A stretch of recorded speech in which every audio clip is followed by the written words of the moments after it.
The media play propagandists for Hamas, Seattle passes the Amazon tax, and the Trump administration cracks down on leakers. I'm Ben Shapiro. This is The Ben Shapiro Show.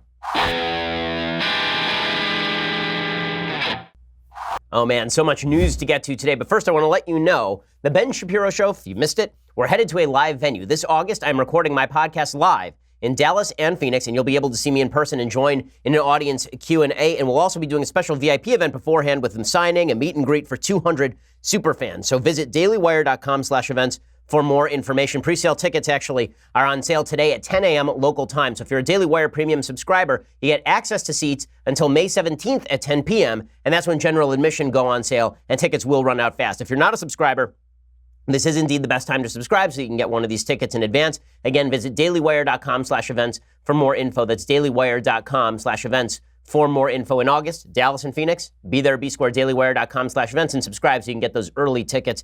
And we can meet, we can hang out. We'll be best friends. It'll just be awesome. Now, as I say, there's lots of news. There's lots of news breaking. But before I get to any of that news, first I want to say thank you to our sponsors over at ZipRecruiter. So, your business needs better employees. How do I know? Because you are a business and all businesses need better employees. Well, if you're seeking to upgrade your existing employee base, or if you're just looking for a new hire, ZipRecruiter is the place for you. They learn what you're looking for, they identify people with the right experience, and they invite them to apply to your job. These invitations have actually revolutionized how you can find your next hire. In fact, 80% of employers who post a job on ZipRecruiter get a quality candidate through the site in just one day. And ZipRecruiter doesn't stop there. They even spotlight the strongest applications you receive, so you never miss a great match. We use ZipRecruiter here at the Daily Wire when we're looking for new folks or when we're looking to get rid of particular producers. Don't sleep too easy, guys. The right candidates are out there. ZipRecruiter is how you find them. And right now, my listeners can try ZipRecruiter for free. Just go to ZipRecruiter.com/dailywire. That's ZipRecruiter.com/dailywire. ZipRecruiter.com/dailywire. Use that Daily Wire so they know we sent you. ZipRecruiter is the smartest way to hire. Make sure that you go and check them out. And again, use that /dailywire so you can try them for free. The best way to find your new employee, ZipRecruiter.com/dailywire. All right, so the media are awful. They are awful. Now, I've been highly critical of the phrase fake news because I feel like it's overused. I think there are a lot of people out there who use the phrase fake news to mean news I don't like. But what we have seen over the past 48 hours has been absolutely fake news from the mainstream media who are just parroting lines from Hamas. At this point, they are just parroting lines from one of the world's worst terror groups. It is obvious and it is disgusting.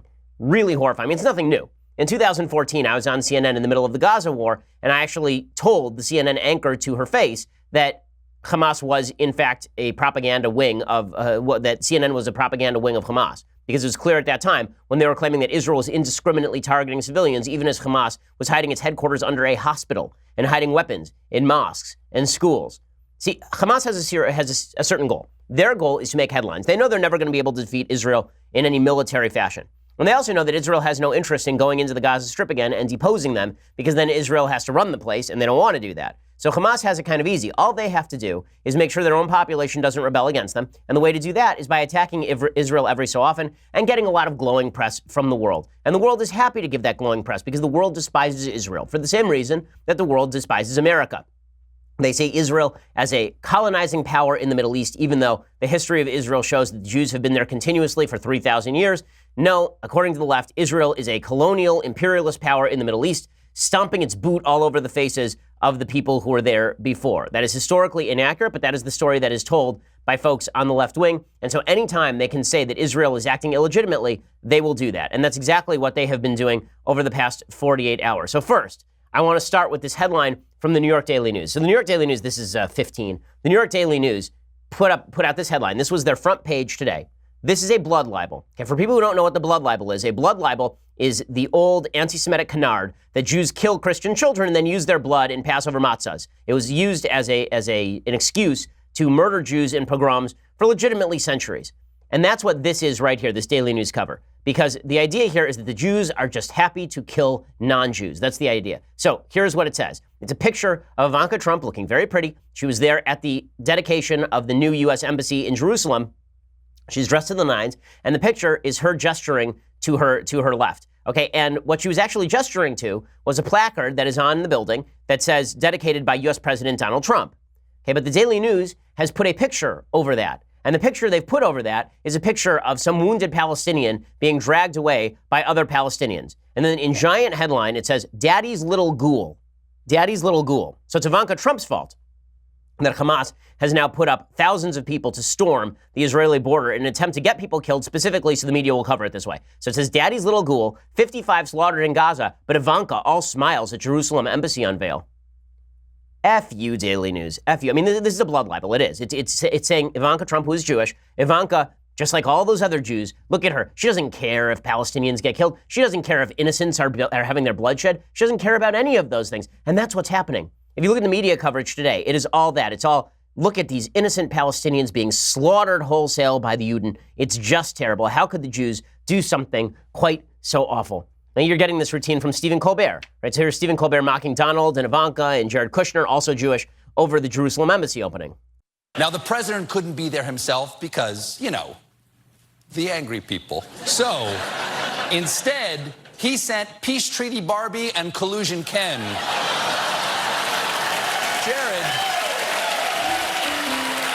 Jared explained that the embassy was good for peace. When there is peace in this region, we will look back upon this day and remember that the journey to peace started with a strong America recognizing the truth. Okay, well, isn't that funny? Because they're making fun of his high voice by piping in somebody with a higher voice. Oh, it's so funny.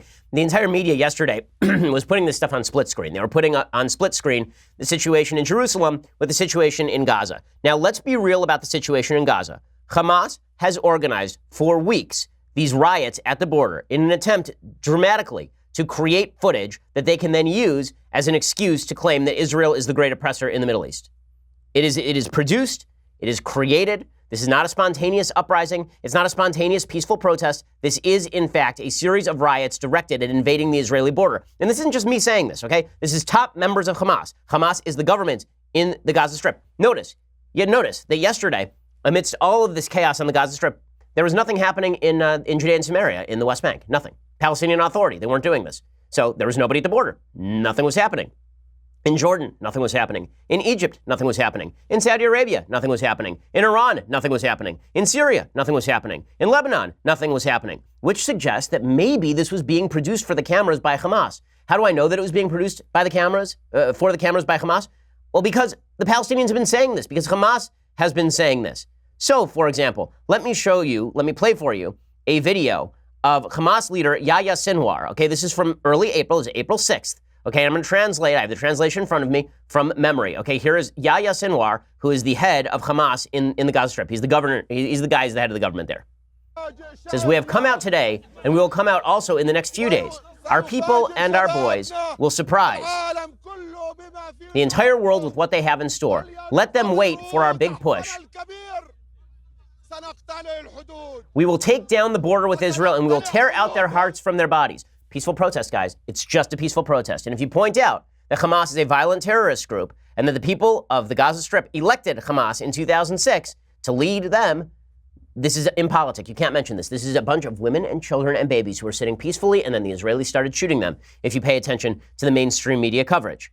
By the way, it's not just Yahya Sinwar. This was yesterday, a Hamas official on Al Jazeera explaining that these were not peaceful protests. These are not peaceful protests. This is from Al Jazeera Network, a senior Hamas official named Mahmoud al-Zahar. Again, I'll read you the translation. It says, when you have weapons that are being wielded by men who are able to prevent the strongest army in the region from entering the Gaza Strip for 51 days, and were able to capture or kill soldiers of that army, is this really peaceful resistance? This is not peaceful resistance. Me saying this. Has the option of armed struggle diminished? Again, a Hamas official. No. On the contrary, it is growing and developing. That's clear. So when we talk about peaceful resistance, we are deceiving the public. This is peaceful resistance bolstered by a military force and by security agencies, and enjoying tremendous popular support. Okay, so Hamas is very obvious about what they're doing, folks. They're not hiding the ball here. The media are actively complicit in this anti-Israel blood libel, in this anti-Jewish blood libel. Okay, they are actively complicit at this point in what amounts to a blood libel against Jews, suggesting that Jews are indiscriminately shooting people en masse. It is a lie. It is not true. Okay, here is tape of Palestinians attempting to breach the border fence. Israel has been dropping leaflets all over Gaza saying, do not try to approach the border fence or you will be shot. That's because they've been using the border fence, trying to break through the border fence in order to kill Jews. Yesterday, they were saying openly, there were Palestinians who were telling the press openly what their goal was. It was so funny. The press was trying to say, well, you guys don't really mean any of this stuff, right? You don't really mean any of this stuff. On NPR, one of the NPR anchors asked a Gazan with a kite with a swastika on it why he was flying a kite with a swastika on it. And he said, the Jews go crazy when you mention Hitler. So Steve Inskeep, who's the anchor, he asked if he knows the Israelis are using the swastikas to discredit Gazans. Right, so NPR trying to change the story into, well, you know, they're selectively choosing your kite with the swastika. You know, that's what they're doing here. So what does the Gazan say? He says, it's what we mean. We want them to burn. They're not being subtle. There's no subtlety here.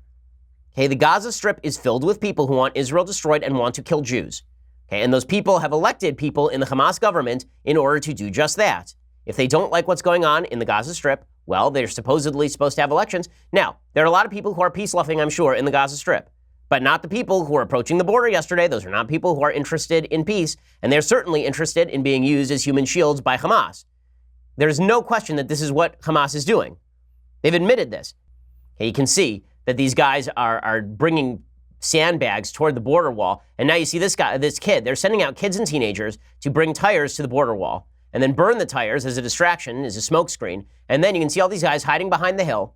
They've been trying to go up to the border fence with bolt cutters and trying to cut through the border fence. This is one of the things that they've been doing. Also, Israel had experienced yesterday a serious problem. Okay, does this look like peaceful protest to you? It's not peaceful protest. You see these giant clouds of black smoke that are coming from tire fires that are being used to obscure the terrorist activities of people along the border. Okay, the IDF, the Israeli Defense Forces, they tweeted out tape of yesterday of shooting attack on Israeli forces. You're told that Israel was firing on unarmed people. The IDF tweeted out yesterday afternoon, the IDF received intelligence that Hamas operatives were preparing to cross through the security fence from northern Gaza. IDF special forces arrived at the scene, and 8 armed terrorists hurled pipe bombs and grenades at the soldiers and the security fence. And they've made the tape available for anyone to look at online. But we're being told by the media that Israel is the real problem here. Israel obviously is the serious issue.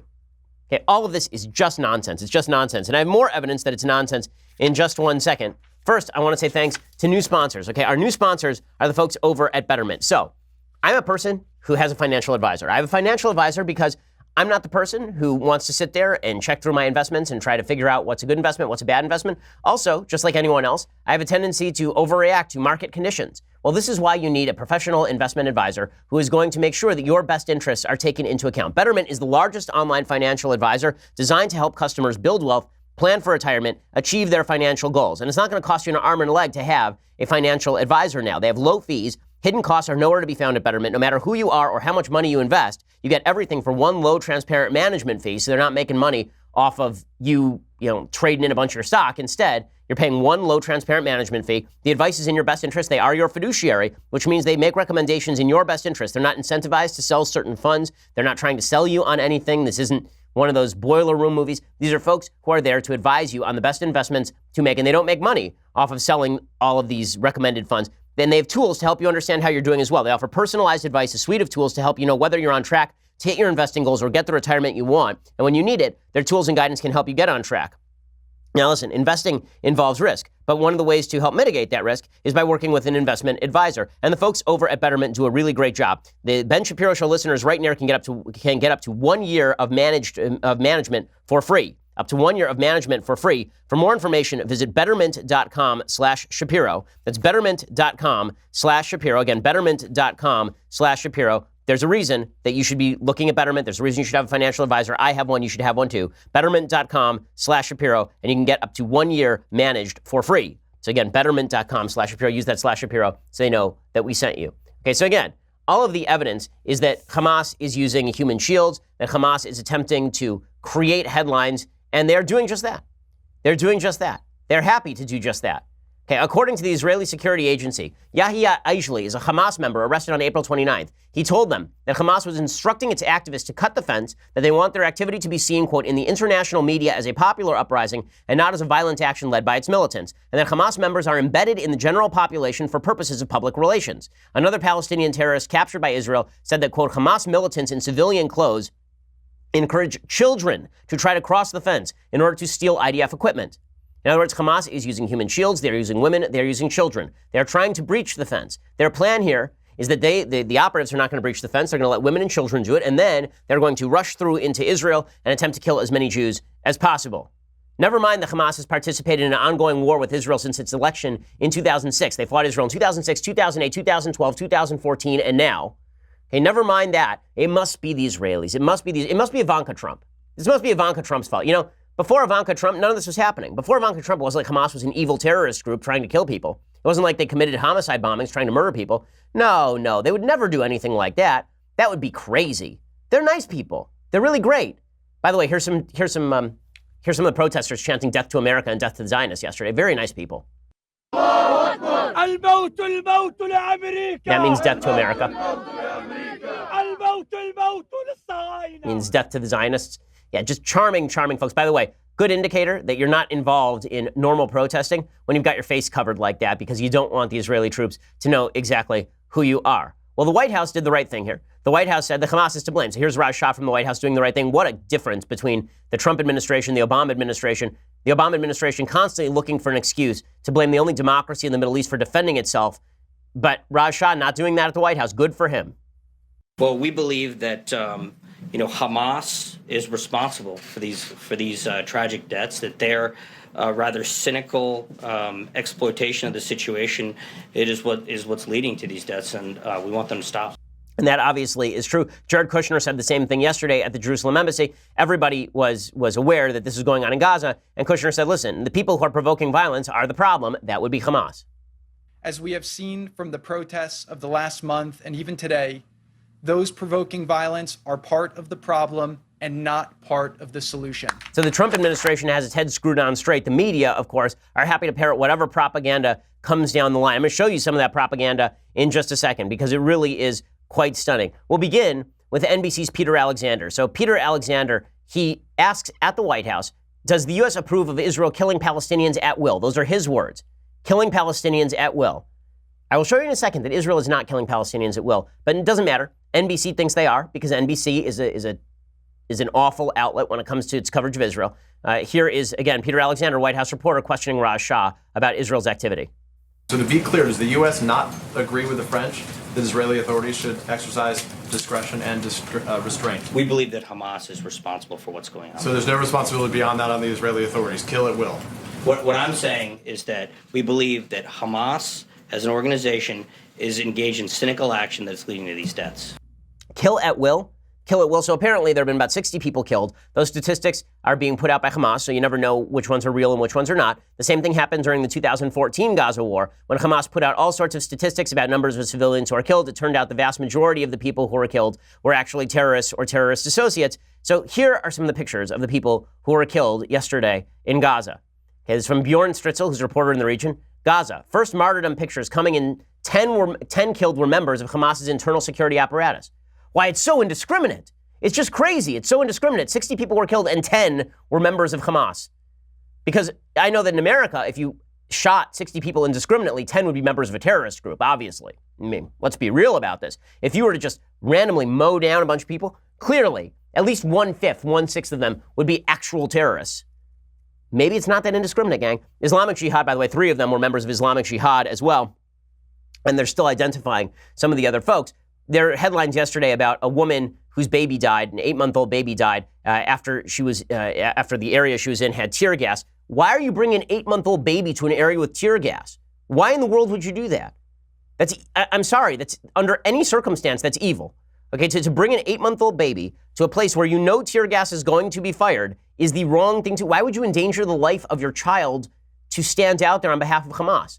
It's just crazy. But look how the media cover this stuff. Okay, again, Hamas does this for a living. This is their shtick. It's all for the cameras.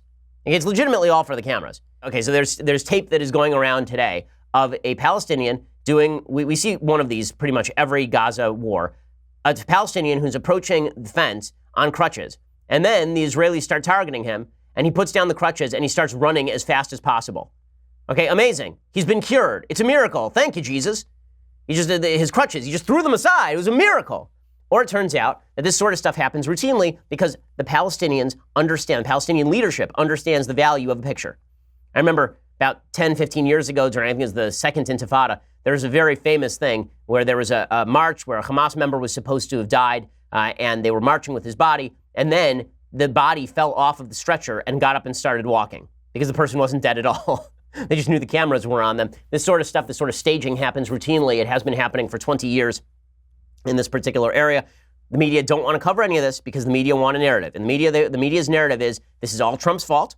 Trump is creating the chaos, ignoring the fact that this has been going on for literally months at this point, years at this point. They want to make sure that Israel is seen as the perpetrator, even though Israel is not the perpetrator. Every country has to defend its border. Particularly a country has to defend its border when Hamas is spending its spare cash, and not just its spare cash, all of its cash, building terror tunnels into Israel to kidnap Israeli children and Israeli soldiers and murder as many people as possible. But apparently Israel's the bad guy. Here's an MSNBC contributor, Eddie Glaude, who yesterday was very upset about all the people dead in Gaza. While Donald Trump is doing this and may look for a deflection, it's not necessarily going to help the midterms. All of that's important, and all of those babies are dead. All of those people are dead. They're dead. And we're talking about racehorses. The politics. There are a lot of folks who are dead today. Okay, so why don't we talk about why all those folks are dead? Why don't we talk about why all those folks are dead? Instead, we're just going to shout over and over, those people are dead, and then point to the Jews who, again, have not been shooting anyone over there until the Palestinians decided they were going to rush the border. Okay, and they announced this in advance. This was all planned. To pretend otherwise is a lie, and the media are lying to you. The New York Times is lying to you. Fareed Zakaria, all these people are lying to you. They're lying to you when they say that this was spontaneous. They're lying to you when they say this is peaceful. It was not peaceful. It was not spontaneous. It was organized by Hamas with the explicit purpose of attempting to generate these sorts of headlines. And the New York Times, the worst of the bunch. Okay, I have to read you this New York Times headline. So, the New York Times is now saying that the United Nations is condemning Israel. Ooh, the United Nations. Oh, the vaunted United Nations. The United Nations Human Rights Office issued a series of statements targeting the Israeli government, and of course the New York Times immediately parroted them. They tweeted out a picture of a woman hugging her dead baby. Again, this is the baby that was killed by tear gas because this woman decided to obey the commands of Hamas and go hang out where tear gas was being fired. Genius. The New York Times tweets out, "Enough is enough. UN human rights officials said that Israel's use of lethal force against Palestinian demonstrators was unjustified and could amount to grave breaches of international law." And then they quote a bunch of people from the UN. They quote Rupert Colville, who's the spokesman for the UN High Commissioner for Human Rights. "We condemn the appalling deadly violence in Gaza yesterday. We're extremely worried about what may happen later today. We urge maximum restraint. Enough is enough." Now, the New York Times won't tell you who is actually on the UN Human Rights Council. They won't actually tell you who's on it. Okay, it's 15 African states, 12 Asian states, 5 Eastern European states, 11 Latin American and Caribbean states, Western Europe and other states, 10. The African group is chaired by the representative from Morocco, the Asian group is chaired by the representative from Saudi Arabia, and the Eastern European group is chaired by the representative from Azerbaijan. So just a bunch of countries that love human rights. All 3 of those places are dictatorships, by the way. The UN High Commissioner for Human Rights, Al Hussein, is a member of the Jordanian royal family. So they won't tell you any of these things. They won't tell you the Human Rights Council has issued 135 critical resolutions from 2006 to 2016, and 50% of them were directed at Israel. They won't tell you that in the New York Times. They'll just parrot all of the verbiage of the New York of the United Nations, suggesting that this was somehow a major statement about Israeli policy. Israel has not farted in the last 70 years without the UN condemning them. That is just the way the UN works. The UN, 1/3 of the UN is staffed by the Organization of Islamic Countries, okay, which is like 58, 60 countries, all of whom disagree with the existence of the state of Israel to begin. The New York Times never reports that when they talk about the UN. Now, the UN is a vaunted organization. I love this from Fareed Zakaria as well, speaking of media bias. Fareed Zakaria trying to claim, of course, that the Jerusalem embassy move is what provoked everything that happened in Gaza. And he says that the embassy move was a major concession to Israel. It was a major concession with nothing in return. The irony of this statement is beyond words. It was a very non-strategic move, by which I mean to say Trump is supposed to be the master of the art of the deal. It's very rare to make a major concession to one side without getting something from the other. This has been a prize. Look, there are 86 countries that recognize Israel. All their embassies are in Tel Aviv. This is a very big gift to Israel. You would normally imagine that if it were part of a larger strategic plan, you would ask the Israelis in return to do a certain number of things, settlement freezes, whatever it is.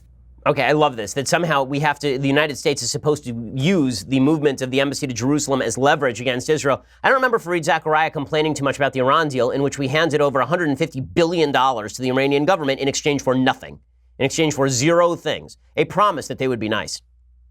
I don't remember Fareed Zakaria being quite that critical, but you acknowledge that Israel's capital is Israel's capital and that Jerusalem is sovereign Jewish territory and has been since its inception. And suddenly, so then we have to talk about real trade-offs here. We have to talk about the political expediency of moving the embassy to Jerusalem.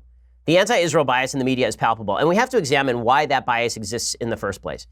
I think that the bias exists for a couple of reasons. Number one, if you look at media coverage of Israel up till 1967, it was very strongly in favor of Israel. That was because the Jews were seen as the victims until 1967. So the media was very sympathetic to the plight of the Jews after the Holocaust, and they believed that Israel should become a state, and Israel was a thriving country that was moving in the direction of socialism. In 1967, Israel not only defeats its enemies, but destroys its enemies. Right? In the Six-Day War, Israel pushes Egypt all the way back to Cairo. Israel pushes into Jordan. Israel pushes into Syria. Israel pushes into Lebanon. It's an amazing military feat.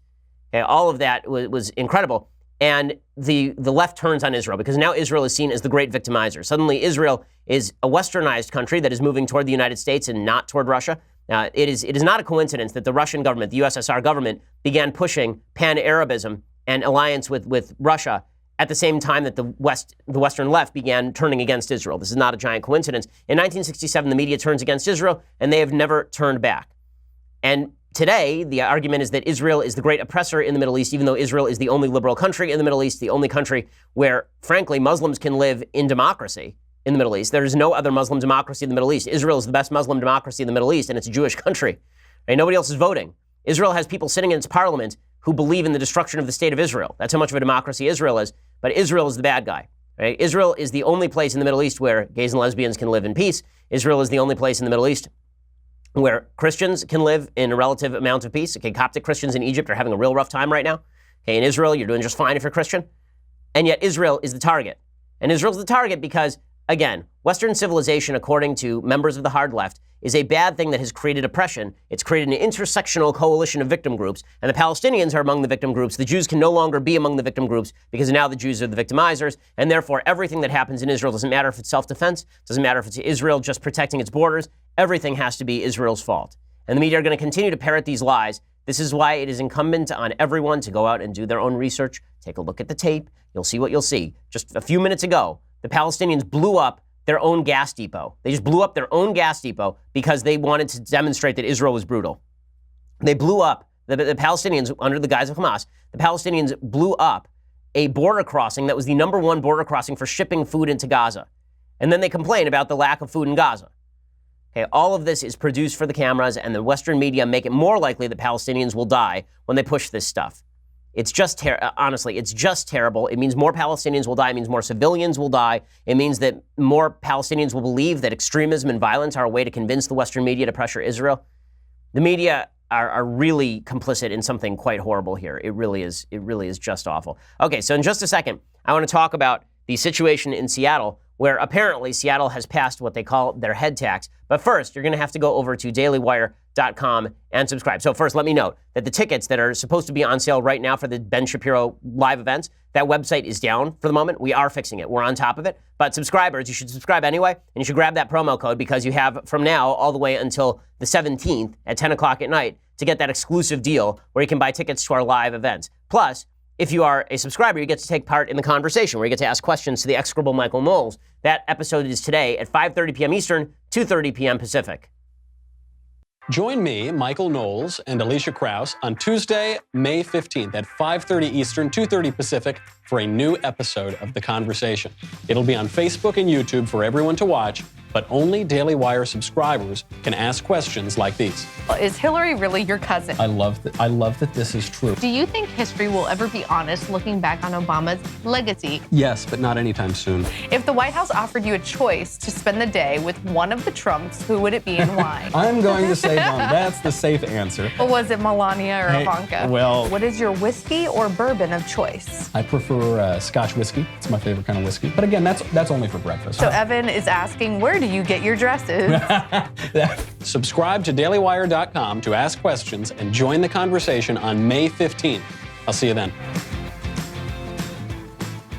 Oh, God. So if you want to spend time with that, then go over and check it out at dailywire.com and subscribe. You can ask questions to Michael Knowles. Also, you can be part of our mailbag, which is happening on Friday. But the biggest thing, of course, is that if you subscribe right now, then you get early access to our events in Dallas and Phoenix. We're going to be adding new events to the calendar as well. and subscribers are going to have access to those events early, too. That's one of the magical benefits of becoming a subscriber. The annual subscription is $99 a year, not $9.99 a month. You get this as well, the Leftist Tears Hot or Cold Tumbler. It is fantastic. If you just want to listen later, iTunes, SoundCloud, YouTube, subscribe, leave us a review. We always have great stuff coming out. We are the largest, fastest growing conservative podcast in the nation.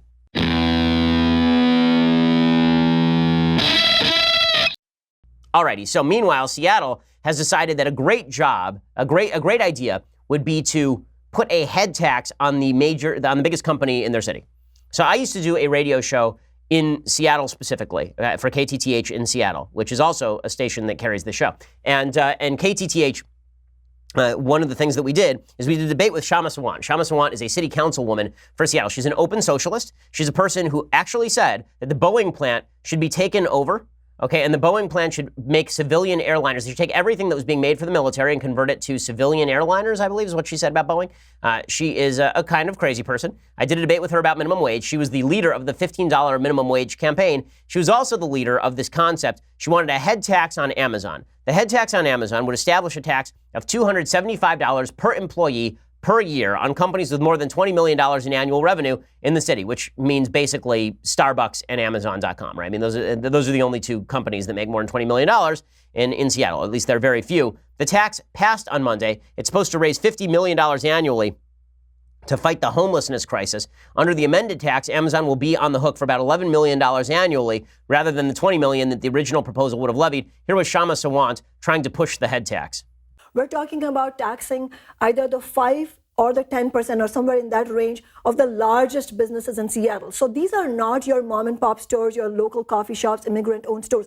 We're talking about the Amazons, the Facebooks, the Macy's, the Nordstroms, the really top-tier corporations that are making historic profits and making profits for their billionaire shareholders. So we're saying if you take a small amount of those corporations' profits and you raise about $150 million every year, you could build up to 750 permanently affordable units. We know the market has not solved the problem. We need to do something, but I'm absolutely opposed to small businesses paying any tax. Okay, so small businesses shouldn't pay taxes according to Shama Sawant, but all of the large businesses should pay all the taxes. Microsoft, by the way, of course, is also located in Seattle. Okay, so here is the problem. The idea here is that all this money is going to be tossed into affordable housing. And I know something about Seattle. Seattle's problem with the homeless has nothing to do with the fact that Amazon is located in Seattle. So yes, there are more people who are working in Seattle. This means that there is more upward pressure on the prices for rent and for homeowning in Seattle. But you know what that would normally generate? A lot of building, would it not? Right? It would normally generate a lot of developers building things, like building new units so they can take advantage of the booming economy in Seattle. And the fact that Seattle is now a population magnet, one of the few population magnets in a leftist state. Wouldn't that be logical? Well, there's one problem. The city council has also barred developers from building new stuff. So that means there are no new units, and so the rents are going up. It turns out that when there is high demand and low supply, the prices are high. Also, Seattle, in an attempt to not get rid of those regulations, in an attempt to avoid those regulations, Seattle has allowed tent cities to crop up all around the city. Just as in San Francisco, if you walk around Seattle now, you will see ginormous tent cities located under freeway underpasses. There was a situation a few years back where a guy who was homeless fell off a freeway overpass, onto the freeway. All of this stuff has been happening because Seattle has stupid regulations with regard to housing. And they also have regulations with regard to affordable housing that don't actually put restrictions on the people who can come into the affordable housing. So they have something called the drunk dorms in Seattle where people go there and they're still using drugs, they're still drunk, they wreck the place, and then they leave. And Seattle has created these enormous tent cities. They've changed regulations in Seattle so that they can allow these tent cities to crop up in residential areas. And of course, people who live in residential areas aren't super happy about the idea of having a tent city full of homeless people where disease can easily spread in areas where they live. But the Seattle City Council, because they're liberal, because they're so kind-hearted, they've decided it's not important to allow developers to build more units. No, not that. Instead, we are going to tax the hell out of Amazon. Now, what's amazing is that you see tech workers actually protesting this because they understand that it's quite possible that if these taxes continue to rise, companies like Amazon, companies like Microsoft, if they have to open a new outlet, if they have to open a new building, they're not going to do it in Seattle. They're going to move out. They're going to find someplace else that's not going to tax them $275 an employee. So this is really funny. There are a bunch of city council members speaking about the head tax, and a bunch of tech workers were out there actually yelling at them, no head tax. No head tax! No head tax! No head tax! No head tax! I mean, look at these guys. These are all blue-collar guys wearing actual hard hats. Okay, and that is not a bunch of staged nonsense. These are a bunch of people who understand that these businesses are going to locate elsewhere. It's always amazing that there's so many folks on the left who are unwilling to see the unintended consequences of their economic actions. They say, listen, we have to be so sympathetic to the homeless. We have to let them sleep on the streets. We do. We have to let them sleep on the streets. So what happens? Homeless people from other places come and sleep on the streets of Seattle, and then the homeless population grows. They say, you know what? We have to be sympathetic. What we really should do is we should allow them to bring tents. We should allow them to build tents. We'll build tents, and then we'll bring resources to bear to help them out. And what happens? The population swells, and now you have thousands of people on the streets of Seattle living in tents. And I say, you know what? Probably all these people are here not because there's a severe mental illness issue with a lot of folks who are homeless, not that there's a severe drug issue with a lot of folks that are homeless. They're here because they used to work at Amazon and now they're unemployed and they can't get a house. It must be the affordable housing crisis. Now, we don't want to let people build new developments because that would just spoil our water line. I mean, that would spoil the skyline of Seattle if we were to have new developments being built. We can't do that. We certainly can't do that. But what we can do is we can take the businesses that we do have and we can really tax them to build affordable housing. So they build more affordable housing, and what happens? A bunch more homeless people show up to take advantage of the affordable housing, and the businesses leave because now the taxes are higher. This is how you clean out nice major cities. You take a major city that is booming economically, you slap a bunch of crappy left policy on top of it, and guess what happens? People leave. Businesses take off. In the state of California, they've been seeing this for years. When you raise taxes, businesses leave. When you create new regulations, businesses leave. And listen, the climate in Seattle is nice, like at least 8 days a year, but that doesn't mean that these companies are going to stay there for those 8 days a year. They will move out. Just because they started in Seattle doesn't mean they aren't going to gradually move out. And you're seeing that. Boeing, for example, which is located in the Seattle-Tacoma area, Boeing has started building plants all over the country and other places where they are not going to be cracked down on by local government. This is why you should not elect socialists to your local government, City of Seattle. And small businesses, if the idea is that this is going to benefit small businesses, having all the consumers leave, all the people who work at Amazon buy from small businesses, having all those consumers leave is not going to help the small businesses who are located in Seattle. But again, all that matters is the intention. And the people in Seattle city government, they feel so good about themselves. They feel so nice about themselves. The reason I talk about Seattle is because the left likes to use these sort of economic policies writ large. They're always stupid. They're always counterproductive. And that's exactly what's going to happen here. It's going to be stupid and it's going to be counterproductive. Okay, meanwhile, President Trump is very, very angry about leaking. So as we discussed yesterday, there's a serious problem inside the White House with people leaking to media outlets outside the White House. And part of that is because the media are so on top of everything that's happening in this White House. They love the rumors. They love the chaos. It is their favorite narrative. But over the past couple of days, there was a leak that really hurt the administration where a relatively mid-level staffer said in a meeting, her name is Sadler, she said in a meeting that they didn't have to worry about John McCain's vote on Gina Haspel, the CIA nominee, because McCain was going to die soon anyway. They should have just come out and finished the story. They should have just said, listen, sorry, you never should have said it. It was a bad joke made in a bad moment. Instead, they didn't, and so this story continues now into day 7, which is really a waste of time. But Donald Trump has tweeted out, quote, the so-called leaks coming out of the White House are a massive over-exaggeration put out by the fake news media in order to make us look as bad as possible. With that being said, leakers are traitors and cowards, and we will find out who they are. Well, part of the problem for President Trump here is that when it comes to staffing of his administration, the chaos in the administration does start from the top. There's a lot of backbiting during the campaign, a lot of backbiting. People in the administration do not like each other. There are a lot of people in the administration who are at odds with one another, and they know that there's always an eager ear on the other end of the phone. One thing that you can say about George W. Bush and something else that you can say about Barack Obama, within their teams, they inspired a certain amount of unity and cohesiveness. If you talk to Dana Perino, who worked in the Bush White House, everybody was basically on the same page. They understood that George W. Bush was the boss, and they understood that they were not going to be able to turn against each other and leak to the press all that often without Bush stepping in and doing something about it. The problem for President Trump is that President Trump actually likes the chaos. He's always liked the governance by chaos. He sort of sees his administration the same way the Joker sees staffing up his gang, right? Donald Trump's the kind of guy, President Trump's the kind of guy who likes to break a pool cue in half and toss it in front of 3 guys and then say, okay, I have room for one of you. And that's sort of how Trump has always operated. He's done this with a lot of his staffers for a very long time. What that's going to do is generate an incentive for people who are working under President Trump to leak bad stuff about other staffers and try and get them ousted on the basis of that. Now, what President Trump probably should do is he should take everybody in that room who is not a vital employee and fire them. You should probably fire everyone in that room because apparently, well, not many people in the room. I've talked to some people who are in that room. Apparently, not a lot of people in that room. So that means that you could probably fire people and get away with it. Okay, and not only that, you probably should fire people because you need to send the message to your own administration that leaks will not be tolerated, and that this sort of attempt to take down the administration from the inside will not be tolerated either. Now, do I think that these are deep state holdovers? No. I think what this really is a bunch of people who don't like each other and they see a warm ear in the media, and they are more than happy to exploit that warm ear in the media. So, again, I think that President Trump should do a better job of staffing his administration, and he should do a better job of cracking down on leakers, especially the ones who are working for the executive branch. He can't really control what's happening over at the FBI or the CIA too much, but he can control what is happening inside the White House for sure. Now, meanwhile, the Cannes Film Festival is going on. This is, of course, the place where everybody talks about movies that no one will ever see. And one of the big movies that's about to come out is a movie from Spike Lee, who has not made a good movie since Do the Right Thing. It's been quite a while since Spike Lee made anything relevant. Well, he's made a new movie. It's called Black KKK Klansman, sure to be a massive hit at theaters. And apparently, the film is about race relations from the 1970s to present. And Spike Lee says the film was, quote, on the right side of history, a phrase that I absolutely despise. There is no right side of history. There is just right and wrong. History doesn't have a side. It's a bunch of stuff that happened. Spike Lee says about President Trump, that MFer was given a chance to say we are about love and not hate, and that MFer did not denounce the MFing Klan, the alt-right, and those Nazi MFers. It was a defining moment. He could have said that to the world, that we were better than that. Black KKK Klansman is based on an incredible true story of black police detective Ron Stallworth, who infiltrated the KKK in the 1970s. And Variety has called the film as much a compelling black empowerment story as it is an electrifying commentary on the problems of African-American representation across more than a century of cinema.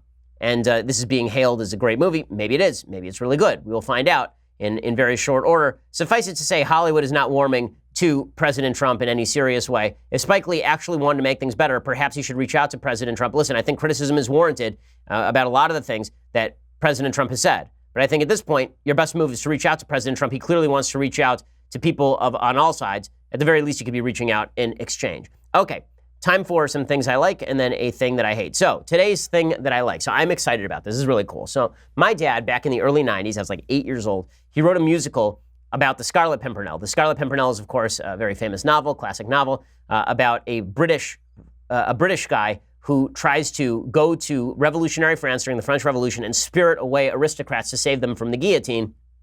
There's a very bad musical version made by Frank Wildhorn. It is not good. It was panned by the New York Times for good reason. It's garbage. My dad wrote a musical version, the music and lyrics for the Scarlet Pimpernel. The book was by a guy named Dave Waller, who's a good friend of my father's, and the musical is really first rate. We put it up on YouTube, and you can listen to the entire thing. The libretto is also available there. You can click on a link. It will take you to the full text so you can see what everybody is saying. And it really is a lot of fun. Here is what it sounds like. This is the beginning of the Scarlet Pimpernel. This is the scene in the Revolutionary Square where aristocrats are being beheaded. And the population, of course, is very excited about all of this. What's a day for revelry and amusement?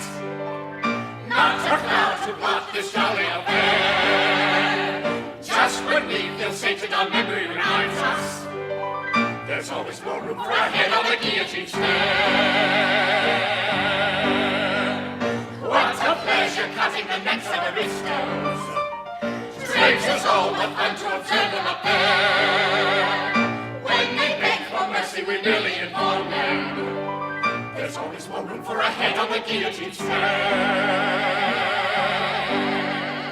Men and women, children and infants, it matters not in the least. Royalists who nourish King Louis, well, we nourish malice. The ones who smiled and let them eat cake while they gave themselves a feast. Now are free to stock themselves royally. Let them pretend the best deal is their palace. What's the day for settling ancient injustice? So if you like Les Mis, okay, then this is, I think, better than Les Mis. The music is more set to the time, but it's really good. The lyrics are really clever, and you can check out the whole thing over at YouTube and read the entire libretto there. I remember when my dad was making this. It was really, really cool. It went to a festival in New York, and then the Wildhorn version came out at the same time as this, and the Wildhorn version had a lot of money behind it, but it's a really, really good piece of work. It's an amazing piece of work, actually. So go check it out, The Scarlet Pimpernel by my father, and you can check it out at YouTube and give it a listen. Okay, time for a quick thing that I hate. Okay, so the thing that I hate today, Stormy Daniels has been hailed as a heroine. She's a female empowerment legend, Stormy Daniels. She's just a wonderful, wonderful person who is standing up to the predations of evil, evil men. Well, it turns out that she has some problems of her own. So according to Tasha Rain, who is another porn star, she tweeted out, quote, "I was inappropriately groped and sexually harassed by one of the men on your crew November 15th, right before my BG scene, which you were then made aware of that day. You continued to allow him to stay on the set with no repercussion. I never questioned your directorial skills." So she says that she couldn't believe that Stormy Daniels was talking about how she was always so good for women and you should stand up for yourself and you should report it. So it was very upsetting to see her speak there like that. And then I think, but I know the real you. I was there. I saw what you did. She said, "It's tricky because I don't even like Stormy. I don't like her at all." She says, "I was sexually assaulted by one of her crew members. He groped and grabbed me from behind. I spoke up immediately because I was in the moment and I was so proud of myself. She was the director that day. I went straight to her and straight to the man that did it. We had a conversation about it. I went to the owner of Wicked Pictures. I did all the right things, and she did not handle the situation appropriately, respectfully, or professionally. So it's a little bit outrageous when I hear her say things about how she is standing up for women and wants to be a voice for other women to be able to come forward when I was assaulted on her set, and she didn't give me any care or attention and didn't even send that man home." Apparently this happened November 15th of last year. Okay, so this is pretty recent. She said, "I'd always looked up to Stormy. I'd shot for her before, ran into her at conventions. We even traveled once to Seattle at the beginning of my career when I believed they were considering me for a contract girl position at Wicked. I know her, so I was stoked." And she had some dialogue, and then she says that Daniels was basically making fun of the Me Too movement in so many words talking to the crew. She said, "Oh, I could be seen as Harvey Weinstein because I'm flirtatious with my crew members and I can be inappropriate." And apparently Rain was uncomfortable, but she let it go. So all of this suggests that Stormy Daniels may not, in fact, be the innocent, decent human being that we all thought she was. I can't believe it. I am so shocked. I am so shocked. Again, does any of this justify President Trump's behavior? No. But before the media start slapping a crown on this lady, slapping a nun's habit on this woman and declaring that she's a saint, they might want to take a look at her history. And Tasha Rain speaking up and saying, well, yeah, Stormy Daniels, not such a great person. Okay, so we'll be back here tomorrow with all of the latest. I'm sure that there will be lots more horrible reports from the media about what's going on in Israel. We'll have to debunk all of them, and we will be back there then. I am Ben Shapiro. This is The Ben Shapiro Show.